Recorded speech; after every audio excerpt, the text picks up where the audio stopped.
The most obsolete idea is go to school, get a job, work hard, save money, get out of debt, and invest for the long term in the stock market. See, why would you save money when they're printing trillions of dollars? The gap between the 1% and 99% is massive. You see, it's not just money. You have to step back and look at the bigger picture. So what do you do? In every one of us is a poor person. There's still a poor person inside me. There's also a middle-class person, and the middle-class persons want security. They want that steady paycheck. And then there's a rich person. And they're all inside of us, except that it's not taught. You're taught to go to school, get a job, and get a paycheck. You're not taught to how to get rich. If you read Rich Dad, Poor Dad, my rich dad refused to pay me. He said the paycheck was one of the most damaging things you could take in your life. He says the moment you take a paycheck, you're an employee, and that's the mindset. So my rich dad never paid me. He drove my poor dad, government employee, nuts. You gotta pay people, you gotta pay people. And rich dad was not saying that the paycheck was bad. He says you didn't want to be a slave to money. So as an entrepreneur, if rich dad folded, I just started another company. I don't need a paycheck. I don't need anybody to take care of me. If my government doesn't like me, I move to another country because they need entrepreneurs there. So the entrepreneur is not so much the business. The entrepreneur is really the mindset and the skill sets and the different set of rules. You see, I don't operate, small business does not operate in the same rules as big business. Entrepreneur is a mindset first, a skill set, and rules. And depending upon whether you're an employee or a small business, the rules are different. The mindsets are different. The skill sets are different. If you could say one thing to somebody who's never been an entrepreneur and they're thinking about making the leap of faith into becoming an entrepreneur, what could you tell them? Well, I'll just tell them the same thing that happened to me. My last paycheck, I still remember it clearly. It was one of the worst and the best days of my life. And I was in Puerto Rico. I was working for Xerox, and my boss gave me it wasn't a paycheck, it was a bonus check. I think it was about $30,000, taxable. It's the only problem with that. So I got this check, and I went, holy mackerel. You know what I mean? So I was excited, but I was also disturbed. And so this other guy comes up to me, his name was John, and John says to me, he says, you're gonna be back. I said, why? He says, because you're gonna fail. I looked at him and said, look, few expletive words, because that's what he did. He left Xerox, failed, and he came back. And I said, look, you failed and you came back, but I'm going to fail and I'm never coming back. And that's the attitude. Do you know what I mean? If you say, well, if I fail, I'll go back to mommy and daddy, then that's what you'll do. So if you fail, that's when I became an entrepreneur, because I had no money. I had no money for years. I didn't have a paycheck. But that's what my rich dad encouraged me to do. He says, when you don't have this paycheck, you get hungrier, smarter, and it's a test of your character. Will you become a crook? Will you become dishonest? Will you cheat and steal? Or will you become a better human being? So really, that's the benefit of becoming an entrepreneur, is you really find out who you are when you don't have anything. So you always have to look at the big picture. Too many people look at, well, what's going to happen to me?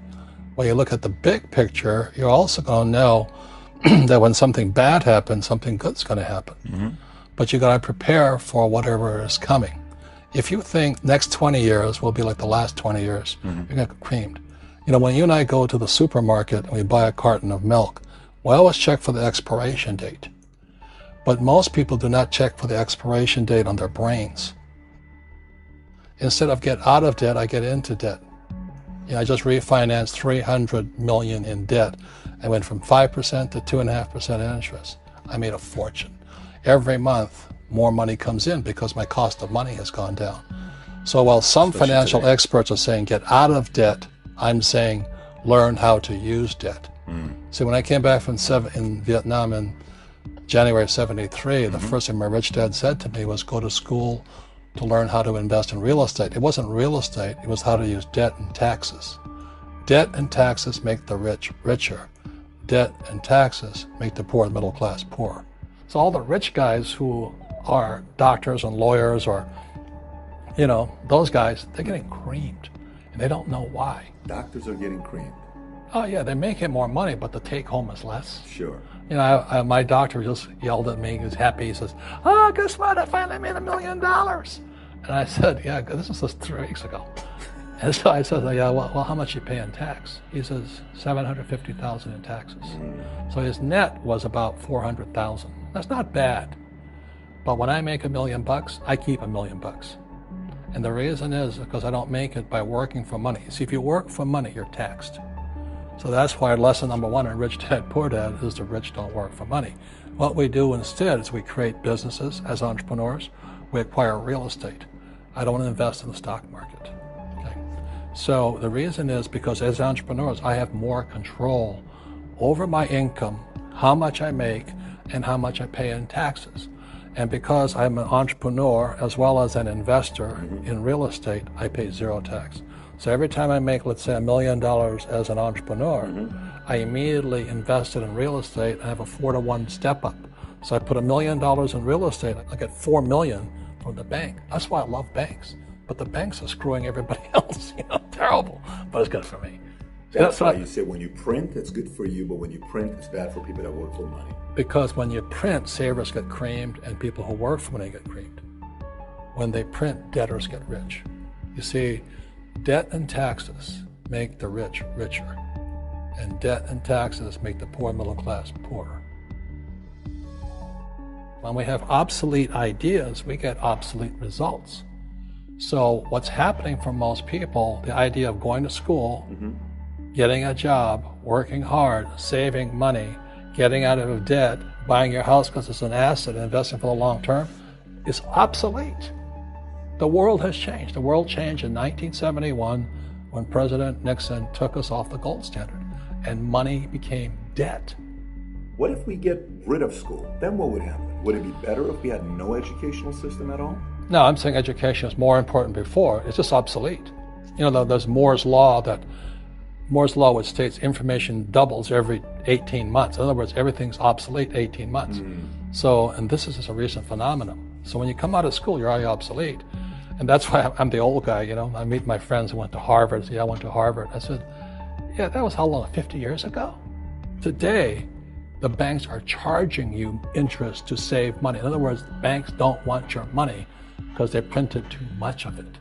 And that's why there's this bubbles in stocks and bubbles in real estate and all this. People are dumping the cash because, as I said in here, savers are losers and cash is trash. And yet people, well, I want a high-paying job. Well, that's an obsolete idea. Get out of debt is an obsolete idea. You should learn how to get into debt, how to use debt to get rich, and they'll never teach you about taxes. The reason the 1% is way up here and the 99% are going this way is because when you print money, 2 things happen: inflation and taxes. It's going to crush you. And any entrepreneur thinks, I'm just going to make money, I'm going to start a business and make a lot of money because of what we talk about.